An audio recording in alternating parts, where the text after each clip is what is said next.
nossa onda é te ver vivendo mais e melhor. É ter você curtindo a vida, sorrindo, abraçando, beijando, se movimentando tipo uma criança. E, quem sabe, surfando. A nossa onda é ser o plano de saúde que mais cresce na Baixada. E você, qual é a sua onda? Blumed Saúde. A gente surfa na onda da saúde. Para todo mundo que está acompanhando a gente aqui no Santos Film Fest, Festival de Cinema de Santos. Nosso convidado hoje dispensa apresentações, né? Sérgio Manberti, um grande ator de teatro, cinema, televisão, e que lançou recentemente sua autobiografia, Sérgio Manberti, Senhor do Meu Tempo, em parceria com o jornalista Disseu Alves Júnior, livro publicado pela Sesc Edições, né, editora do Sesc, que faz um trabalho incrível.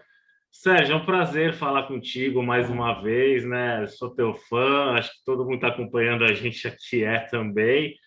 É, como é que é ter a vida contada num livro? Como é que foi? Eu vi que foram vários encontros de 4 horas de duração com o Disseu para registrar essa trajetória esplêndida, né? Que ainda vai render documentário também, a gente já vai falar disso. Mas eu queria que você começasse falando como é que foi compilar essa trajetória tão grande num livro de 300 e poucas páginas e tal. Olha, André, eu ia completar 80 anos de idade em abril de 2039. Não. 19. 2019. Isso. E que 39 é meu ano de nascimento. Uhum. E eu achei que era ocasião que eu tinha muita coisa para contar, né? Eu acho que esses depoimentos são muito importantes, André, porque eu não estou contando só a história da minha vida, eu estou contando a história de uma época. Tem muita gente envolvida, né? Uhum. Então, eu tenho um monte de tempo em Santos, até os 17 anos. Depois eu voltei várias vezes para Santos, aí vim para São Paulo, aí morei no Rio, logo no começo da carreira. Depois eu fui para Brasília, em 2003, convidado para fazer parte do governo do Lula. Uhum. Eu achei que eu ia ficar 4 anos, né? Fiquei 12. Uhum. Eu passei 6 anos no governo Lula e depois ainda mais o governo da presidenta Dilma, né? Uhum. E fazendo uma série de coisas e tal. Nesse período, eu comecei a conjecturar realmente de como que eu iria fazer isso. Mas eu não tinha tempo. Trabalhava muito e tal. Então, na verdade, eu fui, de uma certa maneira, tentando montar, através do meu currículo, uma espécie de uma espinha dorsal para, a partir disso, fazermos uma história contada, mas a partir da minha experiência no teatro. Uhum. Entendeu? Aí eu comecei a trabalhar nessa história e tudo, mas eu não saía do lugar. Toda hora eu achei que eu estava esquecendo alguma coisa, entendeu? Uhum.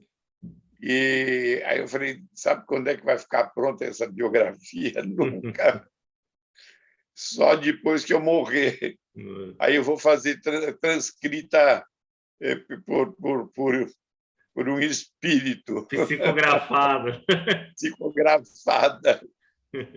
Olha, eu vou te contar. Mas aí eu comecei a perceber, algumas pessoas me deram até esse conselho. Sérgio, se você não tiver uma pessoa para trabalhar com você, você não vai conseguir realizar isso. Entendeu? Aí eu fui convidado para fazer uma entrevista com o Dirceu Alves Júnior, que era o crítico da Veja, na sede da Vejinha, lá em São Paulo. E aí eu vi que ele tinha acabado de escrever um livro sobre a vida do Elias Andreato. E eu gostei muito, eu já achava ele um ótimo crítico, e eu gostei muito da maneira como ele construiu essa biografia, André. Aí eu falei, não, eu vou... O meu filho estava comigo, eu falei, o que você acha da gente convidar o André? A gente já saindo da Vejinha, né? Aí o Carlinhos, que é bem objetivo, então vamos falar com ele agora. E já está em cima da hora. Aí voltamos lá e falamos, ei, Dirceu, que tal, que você acha de você ajudar o Sérgio e coassinar a autobiografia dele? Ele adorou a ideia. E aí começamos a trabalhar, então, em função dessa espinha dorsal. Então, são 2 anos de trabalho. E foi maravilhoso, porque eu comecei no ano de 2019, eu estava fazendo uma viagem pelo Brasil com o panorama visto da ponte, de norte a sul, e visitando o Sr. Green. E ainda no meio, eu fui convidado para me apresentar em Moscou, visitando o Sr. Green. 3 apresentações no Teatro Mayakovsky. Claro, são pequenas interrogações. Mas aí eu já comecei a trabalhar com o Dirceu, gravando 2 vezes por semana, 4 horas por dia. Começou a funcionar. Foi maravilhoso.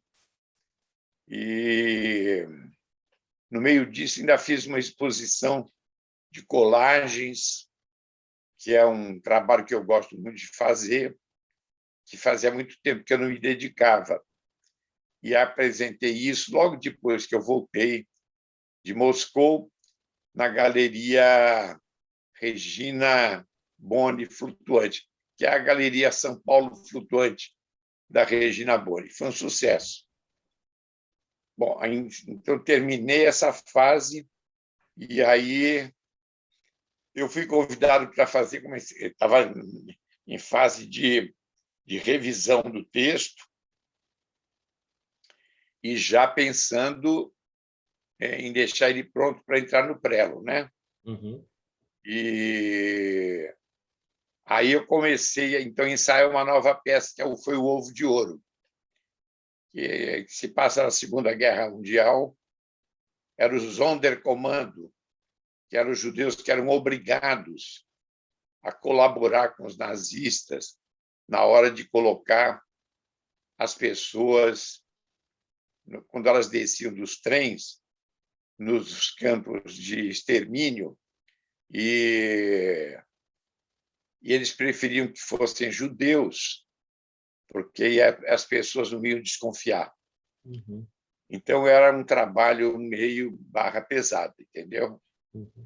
E a peça era muito interessante, escrita por um jovem autor chamado Lucas Pape, que também era ator principal da peça, com direção do Ricardo Grasson. Aí eu fiz de novembro até fevereiro. Isso primeiro no SESC, foi um sucesso, Santo Amaro, foi um sucesso. E, em seguida, eu comecei a ensaiar um espetáculo dirigido pelo Rui Cortez e Marina Tenório, que iria estrear no Sesc Anchieta. E aí veio às vésperas de estreia, a tal da pandemia. E eu não consegui. Então, fiquei ali achando que ia durar 1 mês, isso aí, 2 meses. A gente não tinha ideia, né? Não. É, De lá se vão imagine, 1 ano e pouco já, né? a gente achou que no máximo ia durar alguns meses. Uhum. Aí durou 1 ano. Aí falou assim, bom, agora o ano que vem termina. Qual? Como termina? Estamos na segunda, terceira, quarta onda. E um governo politicamente muito complicado. Uhum. Então, fiquei aqui nesse processo de espera do momento seguinte. Mas aí participei de muitas lives, participei de edições de teatro Uhum. e online, Inclusive, a entendeu? peça do Rui e da Marina, vocês fizeram a versão online, né? Que a gente até fez A versão live. online, que a gente tinha que ter a contrapartida para o SESC. Uhum. E não parei um minuto, porque assim que eu terminei isso, o livro ficou pronto e eu entrei na fase de lançamento. Uhum. Então, um monte de lives de lançamento, entendeu? E aí eu tive uns probleminhas aí de saúde muito inesperados. Primeiro, eu tive um probleminha de próstata e não conseguia urinar. Aí fiz uma pequena cirurgia, nada especial, deu certo, tudo bem. Mas, enquanto isso, eu fiquei durante 3 meses de sonda, Uhum. entendeu? Mas continuei trabalhando. E aí eu comecei a ter umas dores aqui na coluna complicadas.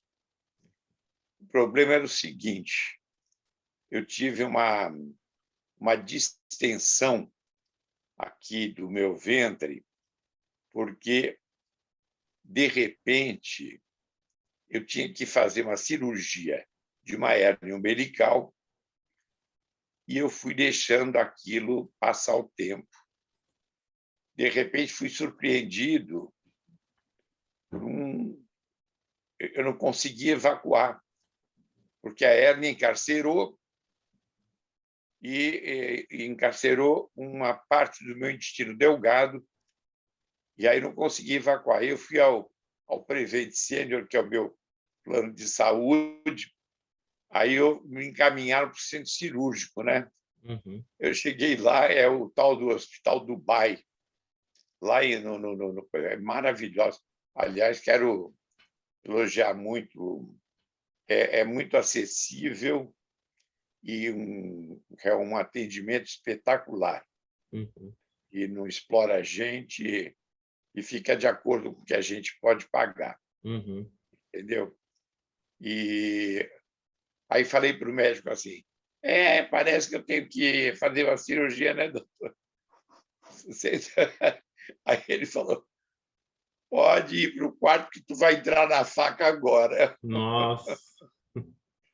E fiquei lá quase 3 horas na mesa de operação. Uhum.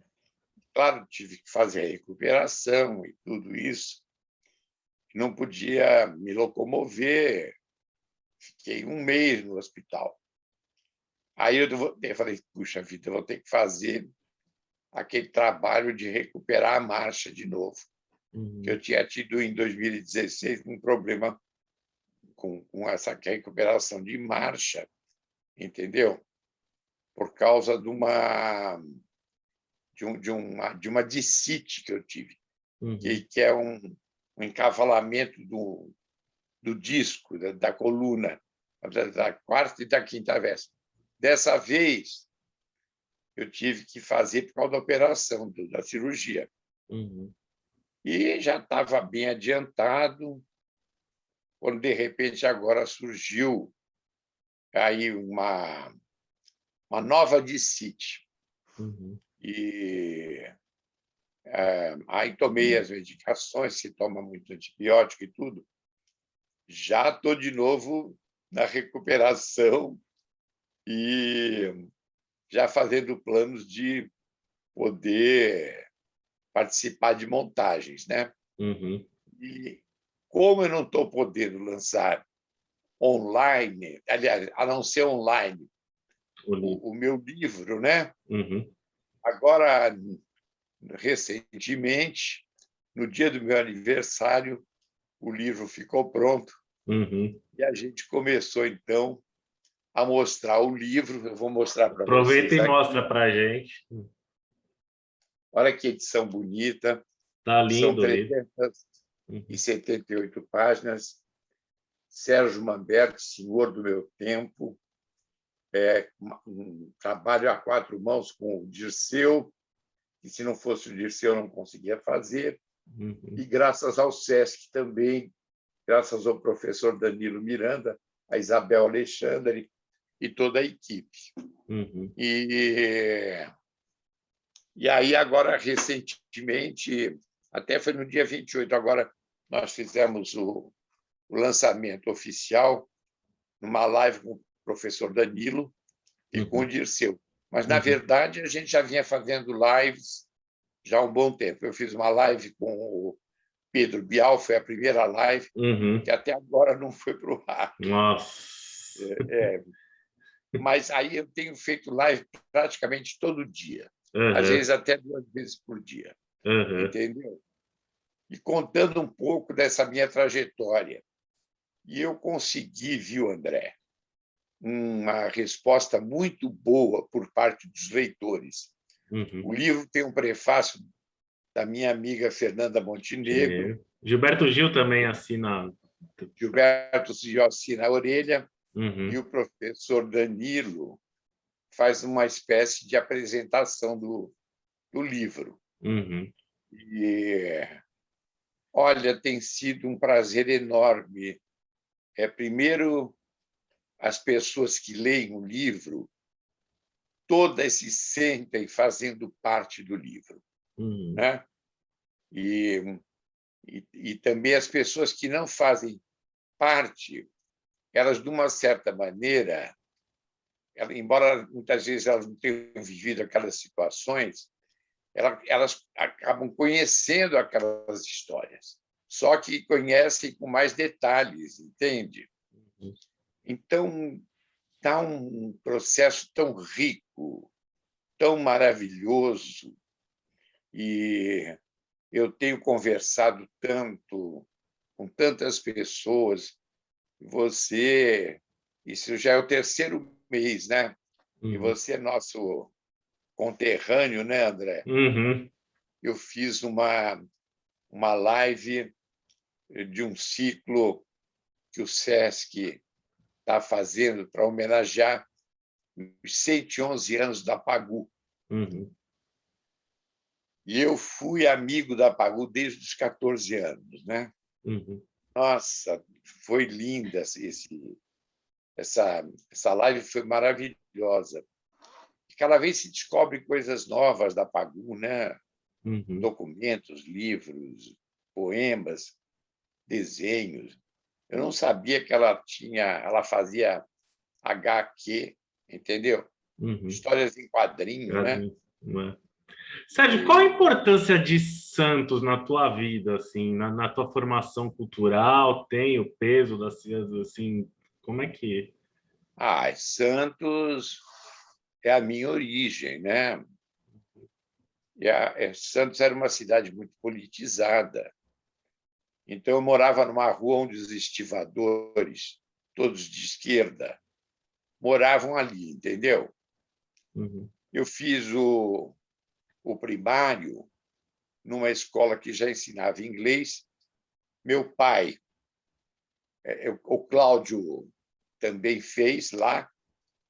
Meu pai era diretor, trabalhava com café, era diretor do Internacional de Regatas, e ele cuidava de toda a parte de recreação do clube, né? Papai era um grande esportista e tudo, remava. Ele teve uma carreira grande como esportista enquanto ele era jovem, né? E mamãe era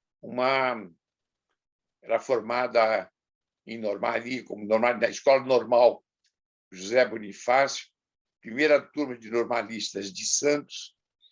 Então a gente eu comecei ali, eu tinha 4 anos e nasci em plena Guerra Mundial. Então isso para mim foi uma experiência assim, Santos um porto.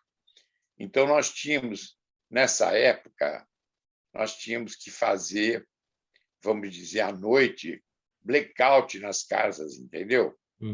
Era assim como se a gente tivesse convivendo diretamente com a guerra. E aí tinha um clube chamado Clube de Expansão Cultural, onde se apresentou Villa-Lobos, se apresentavam pianistas como a Estela Chic, a Yara Bernetti. Papai e mamãe eram sócios, além disso, e além do Internacional, né? E eu comecei a estudar nessa escola que chamava Instituto Anglo-Americano, que era ali na Costa, não sei se você chegou a conhecer ali, e o meu irmão também. Depois eu fui para o Canadá, o meu irmão foi para o Tarquínio Silva, entendeu? E então o Canadá era uma ilustre escola, né? Foi um celeiro de talentos também, né? Um grande celeiro de talentos, grandes professores. E talvez nessa época fosse uma das 3 escolas ginasiais de primeiro e segundo grau melhores do Brasil, né? Para você ter uma ideia, eu saí de lá falando francês, né? E eu tinha um grande amigo que faleceu esses dias, que foi o cara que entrou em primeiro lugar no exame de admissão, né? Eu entrei em 10º lugar. E eu era um ótimo aluno, entendeu? E passamos a vida juntos, né? E aí eu falei, ele fazia teatro na Aliança Francesa. E aí eu comecei, então, a fazer teatro também na Aliança Francesa, convidado por ele. Mas aí eu falei assim, Kim, vamos fazer escola de arte dramática? Ele falou, Sérgio, eu não consigo, não dá.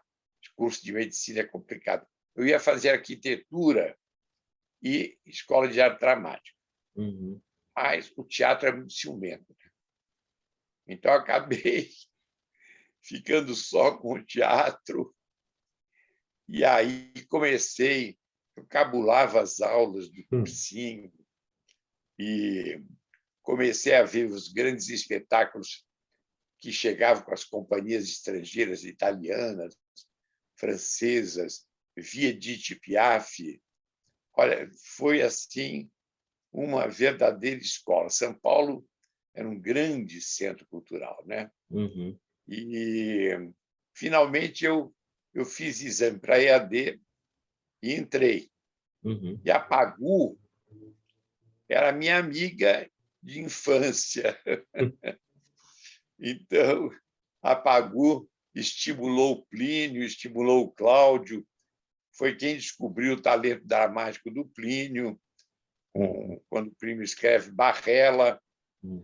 E Santos era isso, era esse grande celeiro cultural, entendeu?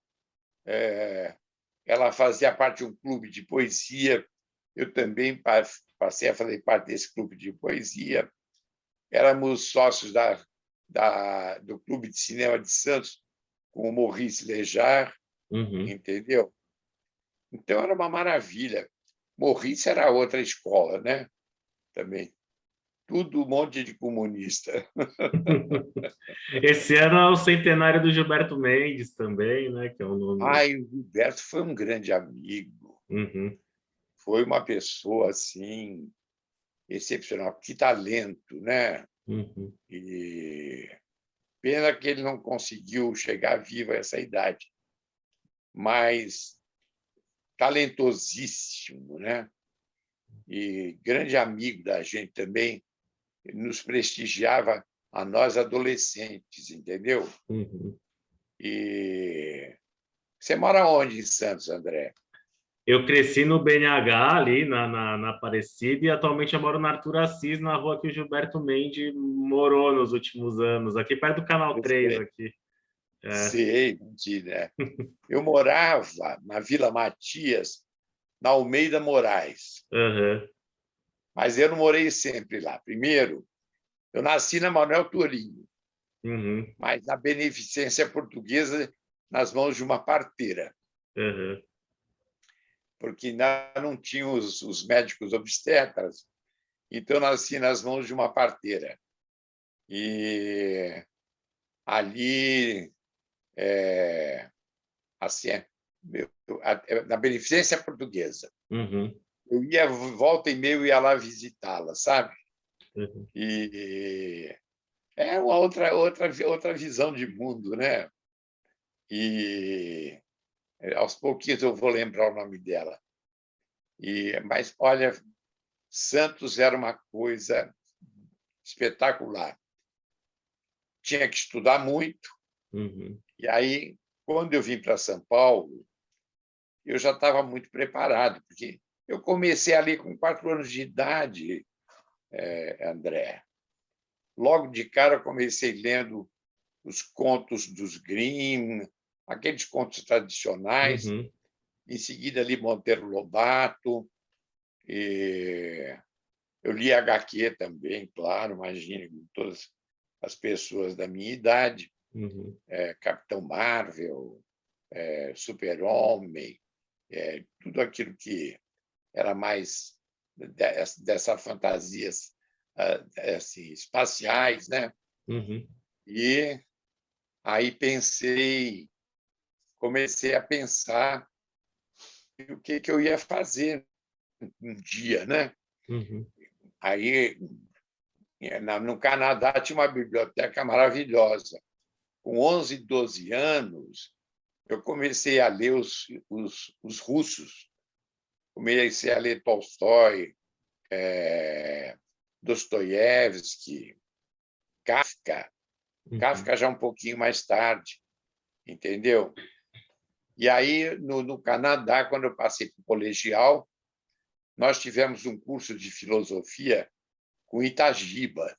Nossa, era um professor maravilhoso. Todo mundo se apaixonou por ele, porque ele era brilhante, era um homem que deu uma formação e deu um sentido para a vida da gente, entendeu? Nos ensinou a organizar o pensamento com a lógica, né? Com termos a lógica já como método de estudo, né? Uhum. E então, quando eu vim para São Paulo, eu já vim com toda essa formação, com toda essa bagagem, entendeu? Uhum. Chegou aqui a Escola de Arte Dramática, o doutor Alfredo Mesquita Pagu estava fazendo, inclusive, o curso da Escola de Arte Dramática. Uhum. Era um verdadeiro curso universitário. Eu frequentava as universidades, Maria Antônia, entendeu? E eu conheci os grupos de teatro amador que tinham na Politécnica, na Faculdade de Filosofia.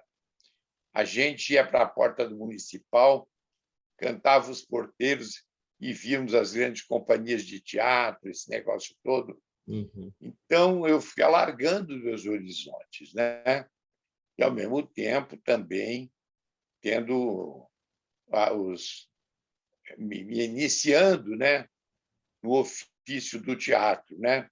Uhum. E aí eu tive grandes mestres já como que vinham do teatro italiano, como Gianni Ratto, como Alberto d'Aversa, que foi meu grande mestre. Eu trabalhei em muitos espetáculos dirigidos por ele. E essa amizade ia se complementando. Ele, de repente, chegava no fim de semana, todo mundo gostava de vir para Santos, eu trazia todos para a casa do meu pai, entendeu? E passávamos os fins de semana na praia, mas sempre conversando de teatro. E aí eu fui tendo uma experiência absolutamente fantástica. E aí conheci o Abu Janra já quando eu estava acabando a Escola de Arte Dramática. Ele tinha acabado de chegar da Europa. Ele, claro, vi Ziembinski dirigindo Cacilda, vi ele fazendo Luz, entendeu?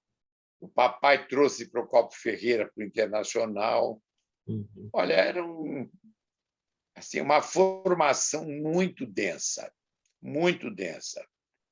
E aí, eu me lembro quando eu estava no 4º ano da Escola de Arte Dramática, veio o Vittorio Gassman, que era considerado um dos melhores atores do mundo, e o D'Aversa tinha sido padrinho de casamento dele.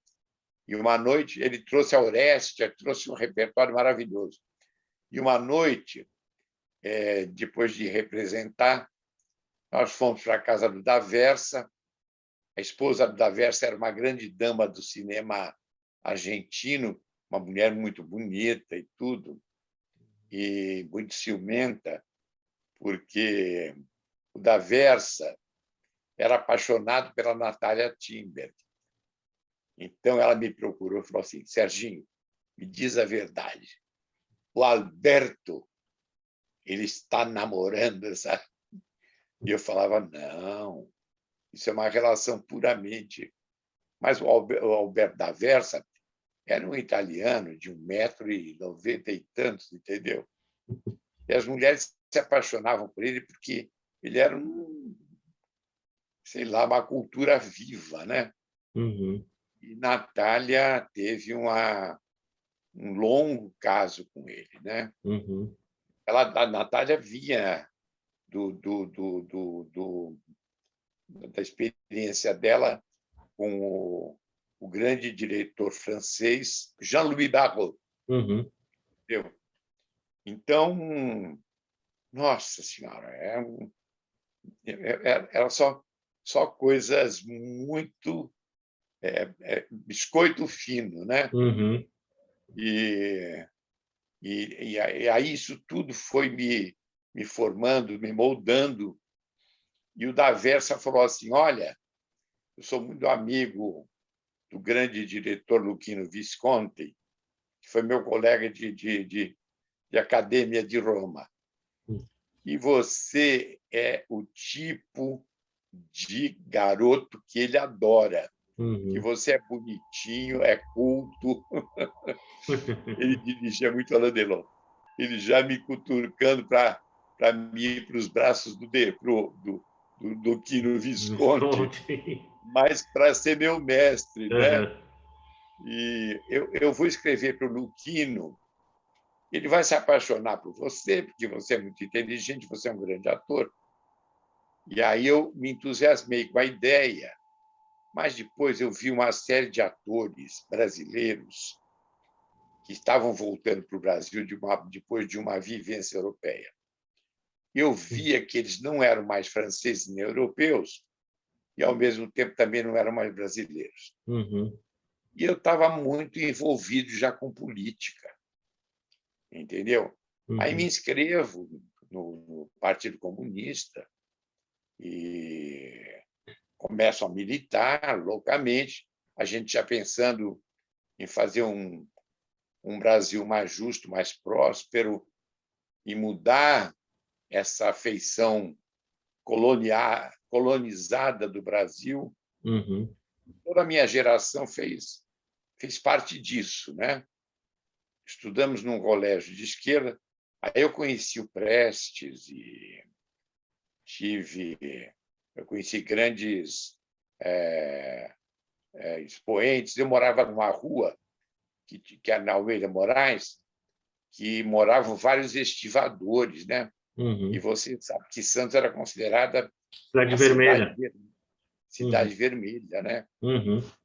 Então, olha, você veja que tudo conspirou para que eu iniciasse uma longa militância nos partidos de esquerda, né?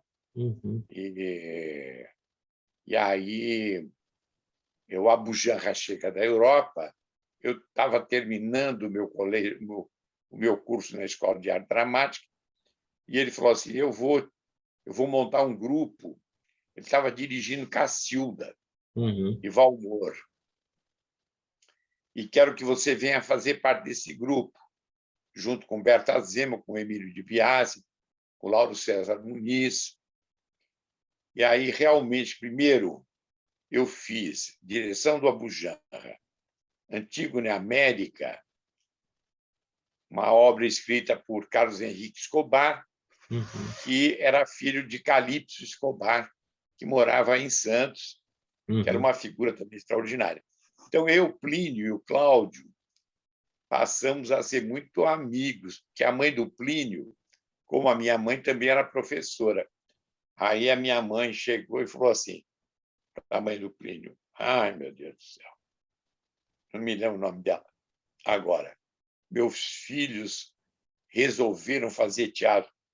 Eu tenho orgulho deles fazerem teatro, mas é uma vida muito instável, num país como o nosso, que a cultura é tão subestimada. Eu fico com medo de eles terem uma vida difícil. Eu espero que eles possam casar, ter filhos. Como é que vai ser isso e tal? Estou preocupadíssima. Aí a mãe do Plínio falou assim, pois põe as mãos para o céu, porque o meu decidiu ser ator circense. Aí eu fui para São Paulo para estudar arquitetura e escola e teatro, e o Cláudio ficou em Santos. Saiu da terceira série ginasial. Eu falei para Pagu, pelo amor de Deus, toma conta do meu irmão aí, que minha mãe está louca, enlouquecida. Aí eu falei um dia para o Cláudio assim, então, Cláudio, como é que está sendo a sua experiência com o Pagu? Ele falou assim, Sérgio, eu estou fazendo primário, ginásio, colegial, estou me formando. É verdade. E o Cláudio teve uma ótima formação. Em 3, 4 anos, a Patrícia fez do Cláudio uma pessoa estudada, Cláudio lendo. Claro, não tinha a educação formal, mas que ele fazia no mundo do Tarquísio, mas passou a ser uma pessoa muito ilustrada também, como o Plínio, né? Aí o Plínio escreve Barrela e Patrícia elogia Barrela. Depois ele escreveu Caminhada de um Homem, não me lembro, como é que era? Bom, não lembro o nome agora. Mas aí a Patrícia não gostou muito desse texto. E aí os dois tiveram uma polêmica através de jornais. Ela escrevia crônicas, né, na Tribuna, né? O Mara Lobo, né? E, gente, nós até nessa live que fizemos, ela teve vários pseudônimos, mas não eram pseudônimos. Era com o Fernando Pessoa, ela tinha heterônimos. Heterônimos, era uma coisa extraordinária. E cada vez que a Pagu foi uma revolucionária, casada com Oswald, ela era de uma família super tradicional, os Galvão de França, era de São João da Boa Vista, né? E era neta do santo, do Frei Galvão. Entendeu? Claro, foi muito perseguida. Ela, num determinado momento, ela se desliga do Partido Comunista, né? Porque ela não concordava com aquele centralismo democrático, muito rígido. Mas continuou sendo uma revolucionária, uma trotskista. Foi presa durante 4 anos no Estado Novo, torturada. Então, um dia eu saio na porta da minha casa, tem uma mulher assim, encostada no muro, tinha uma mulher uma personalidade muito especial. Ela estava com um sapato bordô de pulseirinha, salto alto, uma saia verde escuro, de um tecido assim mais denso, de um tecido pesado, assim, sabe? Uma camisa de seda, de uma blusa de seda de cor conhaque, entendeu? Cabelo penteado com uma Colette, a grande atriz francesa, e assim, com um batom negro, as unhas negras, e fumando no meio da rua, entendeu? A minha mãe falou, eu falei, mãe, que é essa mulher? A minha mãe falou assim, ai, Sérgio, é melhor você não se aproximar dela. Ela é a comunista que se mudou para cá. Aí, claro que eu fiquei fascinado por ela, Uhum. e aí indo para assistir ali no Bandeirantes, na Avenida na Costa, um filme no Cineclube do Maurice, que também era um comunista francês. Como é que eu ia poder fugir da militância de esquerda, né? Uhum. E aí eu já abordei a Pagu, aí ficamos amigos. Agora, a Pagu nunca me disse que ela era Pagu. Só fui descobrir que a Pagu era Pagu, porque o Geraldo Galvão chamava ela de Patinha, né? Até o neto dela agora nessa live que nós fizemos chamou ela de Pati, entendeu? E até que eu descobri que ela era Patinha e que ela era a mãe do Rudá Andrade, que eu conheci lá na Cinemateca Brasileira. E falei para o Rudá assim, Rudá, você é filho da Pagu, que honra! Eu sou um grande amigo da Pagu, ela é a minha amiga desde os 14 anos e tal, eu adoro ela e tal. Aí ele falou assim, pois eu não. Eu levei um choque, eu falei, como que o filho da Pagu não pode não gostar? É porque ele não se conformava que ela tinha abandonado ele quando era pequeno ainda, para fazer uma grande viagem pelo mundo como jornalista, onde ela visitou até a China, logo depois da Revolução Chinesa. E ela recebeu das mãos do príncipe imperial um saquinho com sementes de soja. Ele diz para ela, isso é para você matar a fome do seu povo. Quem trouxe a soja para o Brasil foi a Pagu. Mal sabia ela que a soja ia se transformar no agronegócio, né? Com certeza. Sérgio, a gente vê nessa discussão toda, né, esse momento difícil que a gente está vivendo, às vezes tem gente que fala, o artista não tem que falar de política. É possível dissociar a arte da política? Elas não estão meio que conectadas, assim? Como é que você enxerga esse tipo de Faz parte do discussão? mesmo universo. E se a gente pensar, então, em função da Grécia Antiga, entendeu? Como é que você vai falar das tragédias gregas e da polis sem falar de política? Entendeu? De pensadores como Sócrates, como os grandes autores dramáticos, Sófocles, sempre a política está envolvida ali. Porque a gente tem dois aspectos. Tem a política partidária, que nem sempre você pode ter feito a escolha certa, e tem a política do ponto de vista ideológico, né? Das raízes realmente sociológicas, entendeu? E de todo esse universo que você tem que, de uma certa maneira, absorver para poder você também entender qual é o seu contexto, né?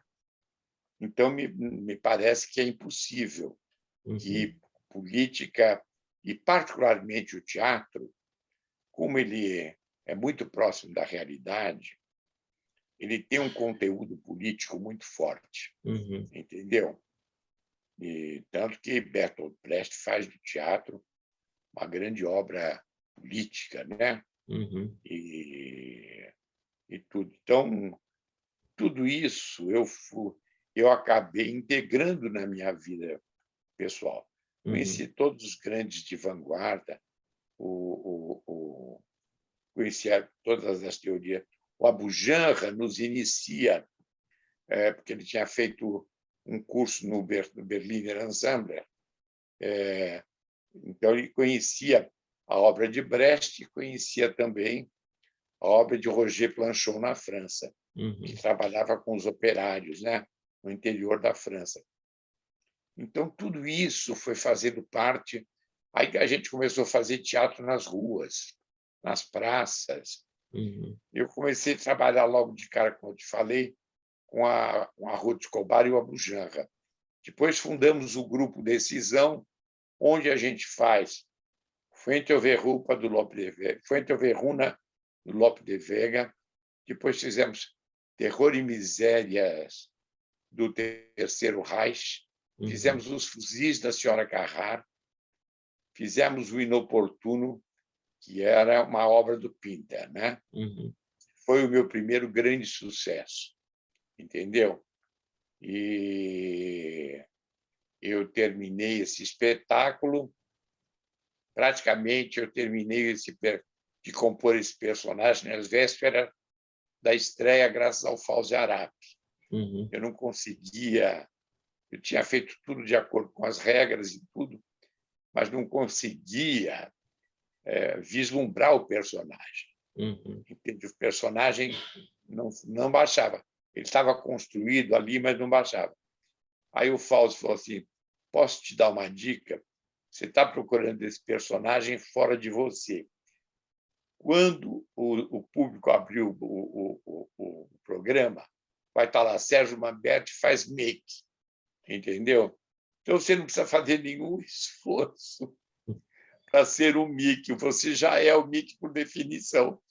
Falei, Fauzi, que é isso? E aí? Mas aí depois, logo em seguida, eu entendi. Nós fizemos um ensaio e o Mickey aparece, e foi o primeiro, ganhei o Saci, que era o prêmio do Estado de São Paulo, né? Junto com o Paulo Altran. E aí começa uma carreira muito longa. Aí eu vim para o Rio de Janeiro para fazer Elétra. Nós fizemos o Inoportuno, fizemos o Patinho Torto, que era sobre o universo trans, escrito pelo Coelho Neto, e, em seguida, nós fizemos Elétra com Glauci Rocha. Outro grande monstro sagrado também, uma mulher de esquerda. E nessa época eu tinha conhecido já no TBC, no final do TBC, Fernanda Montenegro, que se tornou a minha musa junto com Cacilda, com Glauci Rocha, entendeu? E desde então somos grandes amigos. E aí eu vi a Fernanda construir a sua carreira com o Teatro do Sete e vim ao Rio de Janeiro assistir um espetáculo. Ela me deu os ingressos, depois saímos para jantar. Ela pagou o nosso jantar junto com o Fernando Torres. E quando acabou, ela falou assim: bom, agora nós vamos ensaiar o grande teatro num saguão que tem aqui em cima da cantina. Aí eu subi lá para ver o ensaio do grande teatro Tupi, né? E aí eles ensaiaram até de madrugada, foram para casa. Aí no dia seguinte, domingo, 2 espetáculos. Era um trabalho realmente de operários. Nós passávamos o tempo inteiro trabalhando, ensaiando, né? E aí a oficina já tinha sido fundado, aí o TBC submerge, né? E desse TBC surgem as grandes companhias, Tônia Carreiro, Thierry Autran, Cacilda Becker. E, então, vai havendo essa transformação, esse alargamento do teatro, né?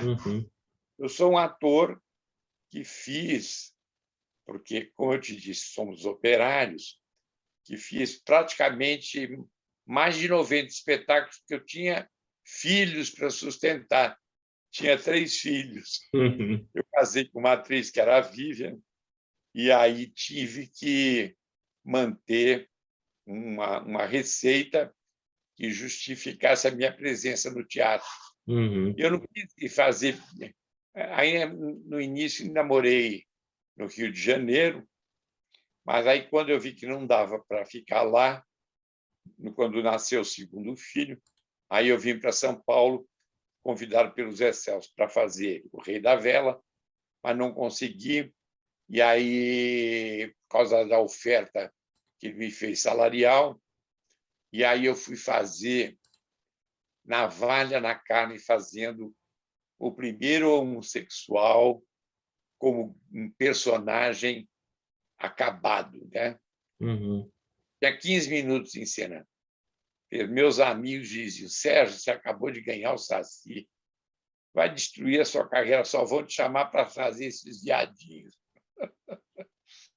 Aí eu falei assim: é Plínio Marcos, o Plínio lança a mão, vamos dizer, de todo o seu talento para colocar os marginais, os marginalizados em cena, e o Veludo é dessa estirpe, né? E eu entrava em cena aplaudido, isso aí é aplaudido, entendeu?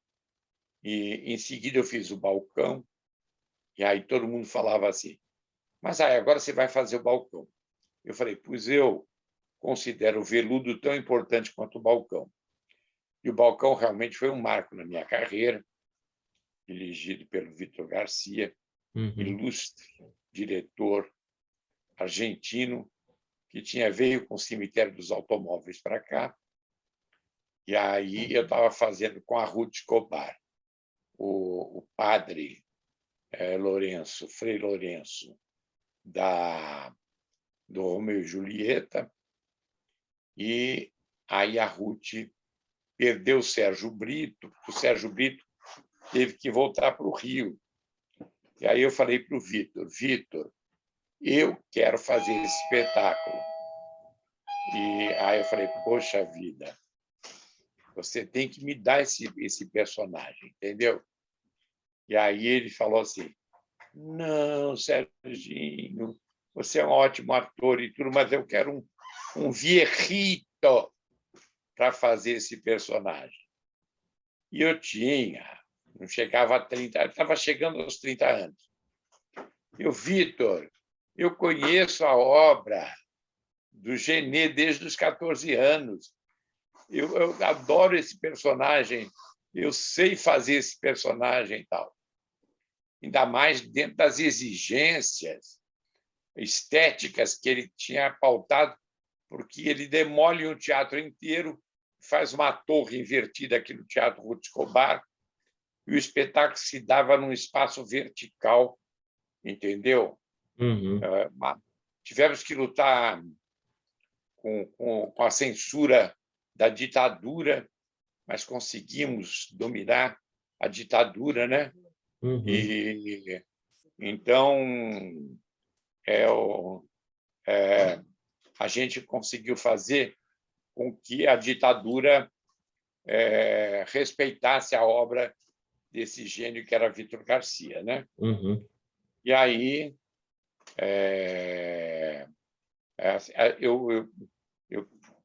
o Vítor condicionou, vamos dizer, a minha presença no elenco, se eu fizesse um teste, mas já com as roupas de cena, com as marcações, com tudo. E foi uma maravilha, porque ele me deu uma semana para ensaiar, e eu já fiz o meu teste para fazer o personagem já completamente preparado como ator e como personagem, entendeu? Entendi. Sérgio, não, pode falar, pode falar. Não, e foi um grande sucesso. Eu recebi as glórias da crítica, né? O Raul Cortez, que era um grande amigo, que passava fins de semana comigo em Santos, ele e Renato Borg, que eles estavam fazendo a peça do Gorky, né? Como é que chama? Oh, gente, pelo amor de Deus. Já vou dizer já. E Pequenos Burgueses. E às segundas-feiras a gente ia tomar banho de mar em Santos. E eles ficavam hospedados lá em casa, entendeu? E o Raul ficou com muitos ciúmes disso. E logo depois ele saiu do espetáculo. E aí foi substituído pelo Rofran Fernandes, que era um assistente de direção, né? E aí ele, mais tarde, ele volta, o Péreio fazia o chefe de polícia, ele volta e substitui o Péreio, e aí fizemos durante 2 anos o Balcão. E veio gente do mundo inteiro, inclusive o Living Theatre, né? Assistiu o espetáculo, e Judith Malina, Julian Beck, e o Genê veio ver o espetáculo, entendeu? Daí o Genê, num jantar na casa da Ruth, chegou e disse para mim que considerava que ele tinha visto o Balcão montado em vários países, mas quem tinha feito o juiz, como ele imaginou, tinha sido eu. Então, era assim, uma coisa meio gloriosa. Agora, salarialmente, era uma luta, porque eu acabei comprando uma casa aqui, que é a casa que eu vivo até hoje, através da Caixa Econômica Estadual, e volta e meia eu tinha que fazer um remanejamento aqui, uma reestruturação das prestações para poder aumentar os prazos e tudo. Passei 15 anos, era para fazer isso em 5 anos, comprando a minha casa. Entendeu? Claro, meus filhos acabam participando de toda essa vida no teatro. Acabaram indo os 3 para o teatro, né? E o Duda é ator, o Carlos é produtor e o Fabrício é diretor da Globo, né? Você veja que o teatro ele te convida, né? Ele te impõe, ele te ilustra, entendeu? Eu acho a arte mais, vamos dizer, dominante, assim, no sentido de transmissão, porque o teatro não tem nenhum filtro, né? Não tem imagem, mas não é imagem como a do cinema. Então, tem o texto, tem o diretor, mas quem celebra o ato teatral é o ator. É por isso que o teatro é a arte do ator. É a base de tudo também. É a base de tudo, né? Sérgio, o documentário, eu queria saber do documentário, o que essas histórias maravilhosas que o senhor conta e tal, o que vai ter diferente do documentário em relação ao livro? Como é que vai ser esse documentário? Bom, olha, o negócio foi o seguinte, aí o Evaldo Mocarzel, que foi editor do jornal Estado de São Paulo, ele resolve se dedicar à carreira cinematográfica, ele como documentarista. E aí eu falei, Evaldo, eu estou escrevendo a minha biografia, você se interessaria, por acaso, em fazer parte das minhas comemorações aí dos 80 anos, já não mais na data, mas contando um pouco dessa minha história, que, na verdade, é a nossa história, é história de muita gente. E aí ele falou, tudo bem, vamos fazer isso. E aí fomos ao SESC, falamos com o professor Danilo, e o professor Danilo também topou nos financiar. Então, são 3 documentários de 50 minutos em forma de reportagem para a TV SESC e um grande longa-metragem. Bom, todos os 2 têm uma ficha técnica excelente, né? E estamos aí agora na pesquisa de imagens. Eu fiz muita coisa já ainda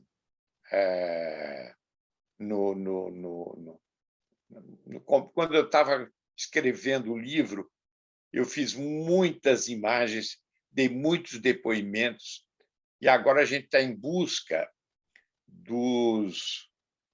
das imagens de filmes, de peças teatrais, de outras imagens familiares, de tudo, para dar essa consistência para o documentário. Já o reportagem, os 3 reportagens, é uma linguagem um pouco diferente, mas não menos rica também, entendeu? Então, eu acredito, o Antônio Venâncio, o Mendes, Joaquim Mendes está trabalhando. Então, eu estou com uma ficha técnica maravilhosa. Tenho falado, tem uma viagem que eu fiz para Cuba, quando eu fiz Vale Tudo, a novela, também foi um dos grandes sucessos da minha carreira, porque eu falei muito de teatro, falei de cinema, falei do Bandido da Luz Vermelha, mas também tem os filmes, né, que eu fiz, tem as coisas que eu fiz para televisão, como Vale Tudo. Então, é um conjunto de trabalhos muito diferenciados. Castelo Rá-Tim-Bum, né? Tem o Castelo Rá-Tim-Bum, que é a obra mestra, porque até hoje eu estou tomando umas injeções de um antibiótico forte para minha coluna, né?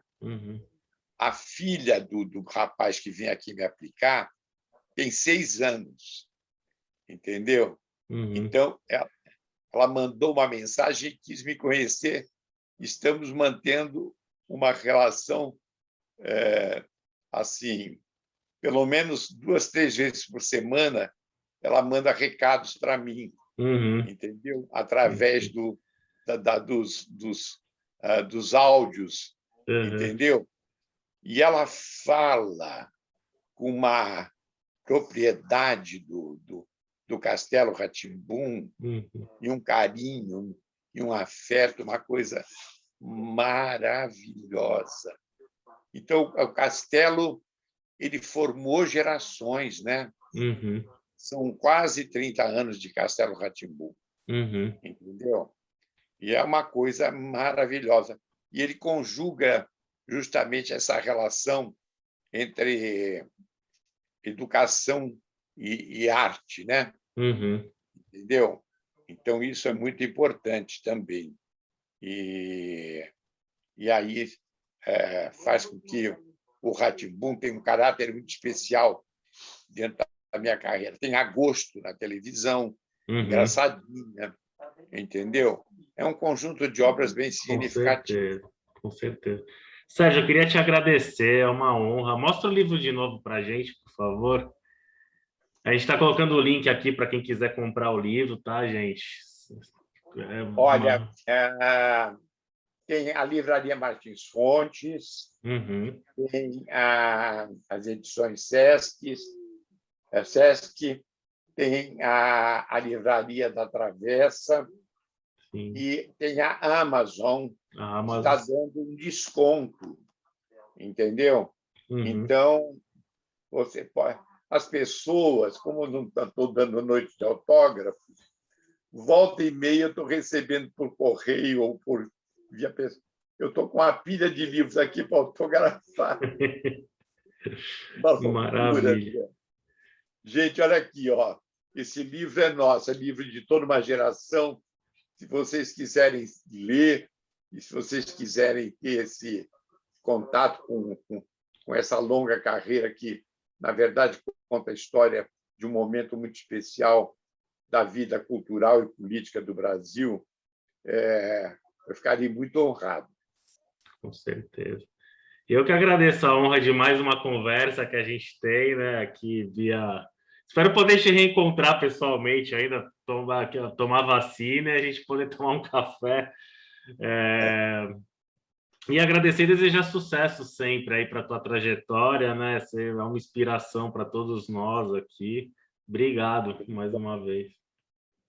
Bom, eu só queria encerrar dizendo que Santos foi o celeiro de tudo isso, e até hoje eu devo a Santos essa longa carreira, né? Claro que São Paulo foi a cobertura do bolo, mas o bolo mesmo, assim, aquela consistência do bolo, vem de Santos, e com tudo que a nossa cidade tem de cultural, entendeu? E também desse universo vasto que é o mar, entendeu? Minha família é toda do mar. Meu avô era um navegador italiano, capitano di Longo Corso. O meu avô era fiscal aduaneiro. Então, o mar tem uma presença muito forte na minha vida. Entendeu?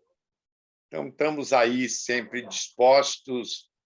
Os meus filhos deram continuidade à minha coisa. Agora, meus netos também. A minha neta, Olívia, está em Berlim estudando música, é cantora. Maravilha. Claro, já enveredou pelo caminho da política também. Entendeu? E o meu netinho, de gastronomia, está morando na Irlanda, em Dublin. Entendeu? Então, é assim, os meus sucessores estão dando continuidade mantendo a essa a chama artística, cultural. Os filhos do Cláudio também, cineastas, músicos. Maravilhoso, maravilhoso. Maravilha, Sérgio. Um beijo no coração. Obrigado mais uma vez. Obrigado. Tamo junto, pessoal. Continue acompanhando a programação do Santos Film Fest. Obrigado, Sérgio. Tchau, tchau, pessoal. Santos Cinefest, todo o meu aplauso e a minha força e a minha consideração. E um abraço especial para você, André. Obrigado. Te agradeço muito esse interesse e essa oportunidade que você está me dando de divulgar o meu livro. E queria convidar todos para ler, você também. Com certeza. E estamos juntos. Estamos juntos. Já tem muita coisa para fazer aí, para reconduzir o Brasil ao seu caminho. Com certeza. Realmente, que a gente espera que ele trilhe, né? Precisamos. Obrigado, Beijão. Sérgio. Um beijo. Tchau, tchau, pessoal. Coração.